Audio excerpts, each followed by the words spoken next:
ఉంటే నేను ఎన్ఎస్జీ ప్రొటెక్టేని అలాంటి చెట్లు క్లియర్ చేయాల్సిన బాధ్యత ఈ పోలీసుల పైన ఉంది. మన నాయకులు ఆ చెట్టులు క్లియర్ చేసి దానిపైన తప్పుడు కేసులు మన వాళ్ళ పైన పెడతారు.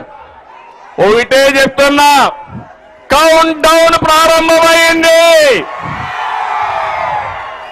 ఎన్ని రోజులు తమ్ముళ్ళు మిమ్మల్ని అడుగుతున్నా? 52 రోజులు.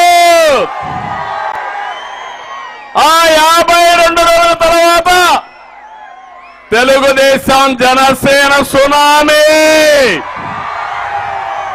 గెలుపు మనది.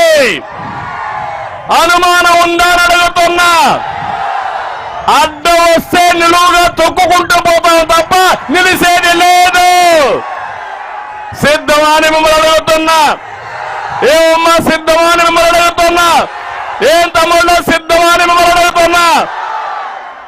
మీరు జగన్మోహన్ రెడ్డిని ఓడించడానికి సిద్ధం. వైఎస్ఆర్ కాంగ్రెస్ పార్టీని భూస్థాపితం చేయడానికి సిద్ధం. జగన్మోహన్ రెడ్డికి అభ్యర్థులు దొరక్క ఎత్తుక్కొని సందిగ్ధంలో పడిపోయాడు. ఇక్కడనే చూశారు మొన్నటి నుంచి. ఒక బకాసురుణ్ణి ఇక్కడికి పంపించాడు. మళ్ళీ అనుకున్నాడు ఈ బకాసురుడితో లాభం లేదని ఇంకొక ఆయన పంపించే పరిస్థితికి వచ్చారు. మీరెవరు వచ్చినా ఒకటే చెప్తున్నా, గెలుపు రాసి పెట్టండి. కాసుకో జగన్మోహన్ రెడ్డి, నీ పులివెందల కూడా వై నాట్ పులివెందల. అవునా కాదా అని అడుగుతున్నా. చిల్లర రాజకీయాలు మానుకో, గౌరవప్రదమైన రాజకీయం చేయి. నేను కూడా నీ మారిగా ఆలోచించుంటే నువ్వు మీ ఇంట్లో నుంచి బయట వచ్చేవాడు అని అడుగుతున్నా.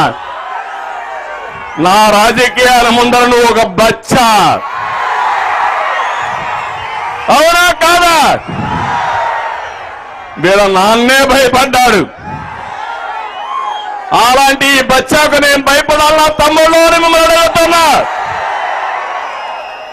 నేను పనిచేసేది తెలుగు జాతి కోసం, మీకోసం, ఈ పేదవాళ్ళ కోసం, నా తెలుగింటి ఆడబిడ్డల కోసం పనిచేస్తున్నా. నన్ను పని చేయకుండా చేయడం నిన్ను పుట్టించిన వాడి వల్ల కూడా చేత కాదని మరొకసారి హెచ్చరిస్తున్నా. అందుకని నేను ఒకటే మిమ్మల్ని అందరినీ కోరుతున్నా, రాజకీయాల్ని కలుషితం చేసిన వ్యక్తి ఎవరు ఎవరు ఎవరు అలాంటి వ్యక్తిని ఓడించాలన్నా లేదా అని మిమ్మల్ని అడుగుతున్నా. ఓడిస్తామని ఒక సంకల్పం చేయండి. గట్టిగా చెప్పండి, చెప్పండి సంకల్పం చేయండి.